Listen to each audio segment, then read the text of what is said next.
인공지능 시대입니다. 이제는 뭐 거의 매일매일 AI 이야기를 안 하는 날이었고 AI 없이는 또 살 수 없는 시대가 되어가고 있는데요. 그러다가 인간이 생각하는 능력마저 잃어버리는 거 아니야? 이런 걱정이 들기도 합니다. AI 시대에 우리는 어떻게 지혜롭게 살아가야 할까요? 심리학 개론 시간에 같이 한번 배워보시죠. 경남대 심리학과 김태훈 교수와 함께합니다. 교수님 안녕하세요. 네, 안녕하세요. 교수님도 그 뭐 AI 서비스 이런 거 많이 이용하세요? 저도 이런저런 이유로 이용하고 있습니다. 일단 그런 걸 해봐야 거기에 대해서 말씀을 드릴 수도 있고 그리고 인간이랑 어떤 방식으로 차이가 있는지도 확인해 봐야 되고 여러 가지 목적으로 사용을 하고 있긴 합니다. 요즘에 뭐 검색은 당연하고 네네. 보고서도 만들어주고 심지어 음악, 영상까지 만들어주는 그런 시대인데 이게 계속되면 거의 뭐 의존성이 너무 깊어지지 않을까요? 의존성은 물론이고요. 제가 보기에는 그냥 다 평범해질 것 같아요. 평범해진다고요? 네. 무슨 얘기냐면 최근에 이제 여러 회사에서 이 GPT나 뭐 이런 생성형 AI를 이용해서 보고서를 만들거나 프로젝트 기획안을 만들거나 이런 사례가 되게 많아지고 있거든요. 근데 그러다 보니까 A 회사에서 만든 기획안이랑 B 회사에서 만든 기획안이랑 비슷해요. 차별화가 전혀 안 되는 거예요. 그러니까 사실은 그냥 검색을 통해서 아주 표준적인 정답만 찾아주고 있는지도 모르겠습니다. 그러니까 인공지능 서비스 챗GPT 같은 것도 어차피 세상에 있는 걸 긁어 모아서 글뭉치, 말뭉치로 만들어서 보여주는 거니까 다 있는 거죠. 그렇죠. 거기에서 그냥 가장 적절한 거로 생각되는 걸 뽑아내는 거잖아요. 되게 비슷해집니다. 그래서 모두가 평범해질 것이다. 그렇죠. 차별화는 불가능하다는 얘기죠. 그래서 김태훈 교수님이 강조하는 게 생각이라고요. 네, 맞습니다. 네. 생각. 어떤 의미입니까? 인간은요. 지금까지 단 한 번도 생각을 가지고 경쟁해 본 적이 없거든요. 생각으로 경쟁해 본 적은 없다고요? 네. 어떤 의미입니까? 그러니까 인공지능이 등장하기 전까지는 지구상에서 생각을 하는 거의 유일한 존재가 인간이었죠. 그러니까 이걸 가지고 뭔가 경쟁을 할 필요가 없었습니다. 근데 지금은 인공지능이랑 당장 생각의 품질을 놓고 경쟁을 해야 되는 그런 시대가 됐거든요. 어떻게 보면 신입사원한테 좀 아이디어 좀 내봐 했는데 챗GPT나 딥시크나 퍼플렉시티나 이런 거로 검색하고 오고. 신입사원은 아예 안 뽑죠. 그렇게 되니까. 그게 진짜 인간에게 위기가 될 수 있다는 거죠. 상당히 위기이고요. 근데 이거는 지금만 경험했던 건 아닙니다. 예를 들어서 산업혁명 때를 보면 인간의 노동력을 기계가 빼앗아 간다고 생각했어요. 그래서 러다이트 운동이 나왔던 거고요. 지금은 인간의 사고력을 AI가 빼앗아가는 것처럼 보이는 그런 시점이죠. 그러니까 러다이트 운동이라는 게 그 자동화 기계 때문에 일자리를 잃는다. 그래서 저 기계들을 다 때려 부수자라고 했던 거고 지금은 뭐 이거 AI로 어디 때려 부술 수도 없고 보이지도 않는데 서버를 셧다운 시켜야 된다 뭐 이런 과격한 말씀을 하시는 분도 계신데 근데 가만히 좀 들여다보면 이 AI를 가능하게 한 딥싱킹이라는 거 이거 원래 인간이 하는 겁니다. 그렇죠. 근데 요즘에는 챗GPT나 딥시크가 딥싱킹 중입니다. 이렇게 표현을 하죠. 너무 저는 아이러니하다고 생각하는 게요. 원래 인간이 하는 게 딥싱킹이고요. 인간은 깊이 생각하는 거. 그렇죠. 그걸 통해서 그렇게 하는 것처럼 보이는 기계를 만들었어요. 딥싱킹을 하는 것처럼 보이는 기계. 그리고 심지어는 그게 인간보다 우월하게 보이는 것처럼 만들기도 합니다. 특히 예전에는 그냥 답변을 생성하는 중입니다. 아니면 로딩 중 이렇게만 나왔다면 이제는 생각을 하는 중입니다. 분석하는 중입니다. 다른 걸 찾아보고 보완하는 중입니다. 이렇게 나오죠. 그렇죠. 일부러. 그래서 깊은 생각이 필요합니다. 교수님이 직전에 쓰셨던 책 제목도 깊은 생각이 그렇습니다. 그렇죠. 그러면 생각을 잘 해야 하는데 생각을 잘 한다라는 건 어떤 겁니까? 어떻게 해야 한다는 겁니까? 사실 생각을 잘한다, 잘 하지 못한다 이거는 비유적인 표현이에요. 생각을 뭐 이렇게 평가한다는 게 되게 어려운 건데요. 근데 제가 보기에는 한 3가지 정도로 생각해 볼 수 있는데 일단 진짜 생각을 잘하는 사람들은 인과관계를 아주 잘 찾고요. 그다음에 상황이랑 맥락을 정확하게 파악하고 그다음에 새로운 연결을 만들어내는 연습이 잘 되어 있습니다.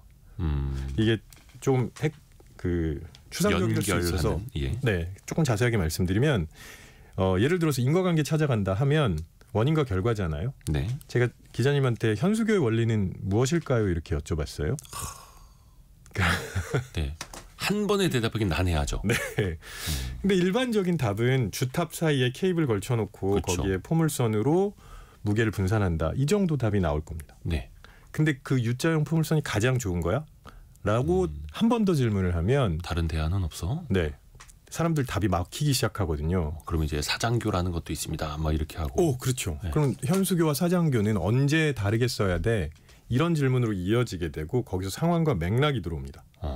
그래서 어떤 경우에는 현수교가 좋고 어떤 경우에는 사장교가 좋고. 이건 건설회사에 여쭤봐야 될 것 같은데. 아무튼 근데 이제 이게 사고를 하는데 연결을 네. 해서 네. 어떤 식으로 가져간다라는 거예요? 그래서 제가 논리적으로? 이 현수교 말씀을 드린 이유가 있는데 홍콩에 가면 HSBC 본사 빌딩이 있어요. 예, 그 투자은행. 네네. 그 빌딩 보시면은 이 1층 공간을 비웠어야 되거든요. 그래서 거기 그 건물에 현수교 원리가 그대로 들어가 있습니다. 그래요? 네. 어떤 식이죠? 건물을 보시면은 이렇게 주탑이 있고 포물선을 그리는 것처럼 그 구조가 설계가 되어 있어요. 이런 방식으로 생각을 연결해야 된다는 겁니다. 생각을 연결하는 거. 그게 진짜 깊게 제대로 복합적으로 사고하는 능력이죠. 거기는 뭐 나름 그 뭐 필요성이라든지 건축 구조물의 뭐 디자인이라든지 네. 뭐 이런 거를 가졌겠죠. 그 이유는 사실 홍콩 사람들이 풍수지리에 되게 민감하기 때문에 1층에 맥을 통하게 만들려고 1층을 비워달라 그랬어요. 건물주가. 근데 그러고 나면 되게 어렵거든요. 건물 짓기가. 예. 근데 1층을 비울 아이디어를 찾다가 현수교의 원리를 끌어다 붙인 거죠. 이것도 어떻게 보면 이제 융합하는 맞습니다. 아이디어. 네. 그러니까 사람의 생각도 이렇게 복합적으로 융합하는 능력인데 네. 이제 AI가 그걸 흉내를 내고 있는 거고. 혹시 이게 생각을 잘하는 사람, 못하는 사람이 따로 있을까요? 어떤 차이에서 나올까요? 그러니까 조금 전에 말씀드렸던 것처럼 잘하다 못한다 요거는 비유적인 표현인데요. 비유적인 거고. 그럼에도 불구하고 진짜 우리가 보통 잘한다고 말씀드릴 수 있는 사람은 네. 아까 말씀드렸던 딥 띵킹, 깊은 생각을 할 수 있는 사람이에요. 깊은 생각은 뭐냐면 그냥 우리가 요즘은 너무 표면적으로 아주 빠르게 정보를 습득하고 있거든요. 네. 그러니까 대부분의 정보를 습득하고 그냥 체험합니다. 근데 본인이 경험한 거는 달라요. 본인이 경험한 지식은 체험한 지식과는 비교도 안 될 정도로 정교하고 오래가고 새로운 연결도 만들어낼 수 있거든요. 그 과정을 통해서 딥싱킹이 가능한 거죠. 내가 원래 가지고 있던 것들이랑 자꾸 연결해 봐야 됩니다. 연결. 네. 내 안에서만 연결하는 게 아니라 다른 사람과도 연결해 봐야 된다는 거죠. 그렇죠. 그래서 예전에 어떤 뭐 논리 같은 것도 이제 아니면 이제 말하는 훈련 할 때도 보면은 어떤 뭐 특정한 단어가 적혀 있는 단어 카드 같은 네네. 걸 막 무작위로 배치해 놓고 이걸 가지고 생각해 보고 얘기해 보기 막 이런 것도 네. 공부하고 예전에 이건희 회장 같은 경우에는 어떤 깊은 생각이 필요할 때는 방 안에 들어가서 하루고 이틀이고 안 나왔다고. 그것도 한두 번쯤은 해보실 수 있는 방법이에요. 예. 왜냐하면 기존과는 다른 것들을 찾아내게 되거든요. 그 시간 동안. 그렇죠. 그러면은 이것도 이제 생각의 훈련이라는 것도 좀 필요하지 않습니까? 그렇죠. 요즘에는 특히 이제 도파민의 시대다 보니까 다 검색과 SNS의 시대다 보니까 짧은 생각, 단편적인 것 위주로 하게 되는데 깊은 생각을 잘 하려면 어떻게 시작을 할 수 있을까요? 제일 첫 번째 단계는 문제를 제대로 파악하고 이해하는 것입니다. 일단 그 본질을. 네네. 그래야 정교하게 정의를 한 다음에 네. 그 다음 단계로 갈 수 있는 거고요. 우리가 보통 어른들이 아이들한테 야 좀 덤벙덤벙 되지 마 이런 얘기 많이 하잖아요. 근데 문제를 접했을 때도 마찬가지입니다. 그냥 덤벙대는 경우가 많습니다. 우리가. 뭔가 빨리 답을 내려고. 네. 그래서 그건 이거야 막 이런 식으로. 그렇게 하면 많이 놓쳐요. 예전에 본 거랑 비슷한데 그럼 이렇게 해보면 되는 거 아니야? 이렇게 하시지 말고 문제를 제대로 보셔야 되고요. 그래야 그 생각을 할 수 있는 단계로 나아갈 수 있습니다. 그래서 가장 첫 번째 단계는 정의하는 거고요. 그리고 나면 이제 정보를 입력받게 되는 거죠. 정의가 제대로 되지 않으면 정보 입력부터 문제가 생깁니다. 예전에 아인슈타인도 본인이 어떤 그 문제풀이에 주어진 시간 거의 90%를 이 그렇죠. 문제를 정의하는 데 쓴다고 하잖아요. 네. 그런 게 있는 거네요. 네. 그리고 또 하나 두 번째 단계로 가면 어떻게 되는 겁니까? 일단은 죄송합니다.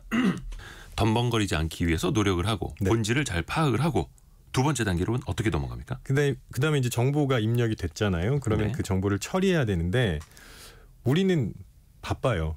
인간은 바쁘죠. 되게 바쁩니다. 시간도 없고. 네. 그래서 우리가 흔히 인지적 구두쇠라고 하는데 머리 쓰기 귀찮아하는 거죠. 그렇죠. 그래서 언제 생각을 제대로 하느냐, 돈이 걸려 있거나 위험한 상황. 이럴 때는 진짜 생각을 제대로 합니다. 근데 나머지는 귀찮아하거든요. 예. 그래서 자꾸 생각의 지름길이라고 하는 휴리스틱을 사용하는 경우가 많아요. 그러면 제가 예를 들어서 한번 말씀드려보면 주식시장에서 휴리스틱이 너무 많이 쓰이는데요. 그러니까 단편적인 생각인 거죠. 하나만 보고 모든 걸 다 판단해 버리려는. 네, 그냥 최대한 빠르게 생각하는 겁니다. 네. 예를 들어서 가용성 휴리스틱이라는 게 있는데 그거는 머릿속에 지금 떠오르는 정보에 의해서 판단하는 거예요. 그러면 시초가가 전일 고가보다 높으면 종가는 어떻게 될까? 어떻게 될까요? 그걸 어떻게 딱 정의할 수는 없는데. 그렇죠. 근데 많은 분들이 시초가가 전일 종가보다 높으면 이건 무조건 오른다고 삽니다. 뭐 예를 들어서 음봉 3개면 다 팔아야 되고 양봉 3개면 따라가야 되고. 예. 왜냐하면 그런 그런 사례들만 떠오르거든요. 그것도 일종의 휴리스틱이 될 수 그렇죠. 있는데 네. 이 오류가 발생할 수 있고 내가 인지적 오류에 빠질 수 있다라는 걸 내가 자각을 해야 되는 거네요. 맞습니다. 나 혹시 지금 그런 상황 아니야?라고 자꾸 점검을 해주셔야 되죠. 그렇죠. 근데 또 그런 거를 하지 않는 분들은 그냥 편향에 빠져버리고 네. 한쪽으로 쏠려버리고 이게 맞다니까 이게 정답이야 이렇게 하다가 또 그 실수를 범하게 되고. 너무 자연스러우셔서. 저도 해봐가지고 저도 그래서 이제 메타인지를 엄청 끌어올리고 있거든요.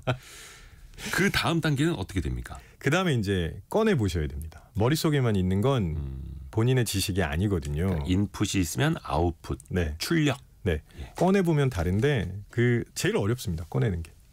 어떻게 꺼내봐야 됩니까? 일단 그냥 꺼내 보셔야 됩니다. 그냥 저는 말해보든지 써보든지. 뭐든요. 어떤 방식이든지 상관없고요. 예. 정주영 회장님이 하셨던 유명한 말 있잖아요. 예. 이봐, 해봤어?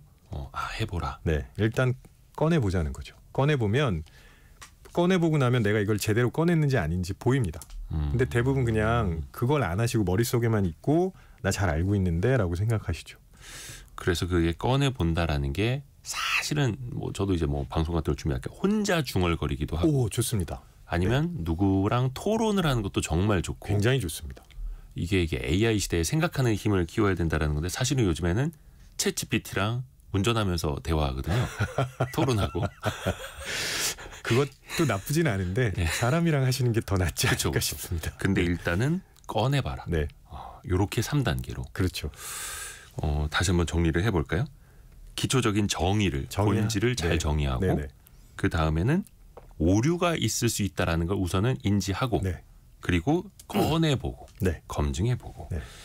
AI 시대 진짜 생각 없는 사람, 평범한 사람, 똑같은 사람이 되지 않으려면 더 노력을 해야겠더라고요. 맞습니다. 편리함에 취해서는 안 되겠습니다. 경남대 심리학과 김태훈 교수와 함께했습니다. 고맙습니다. 고맙습니다. 감사합니다.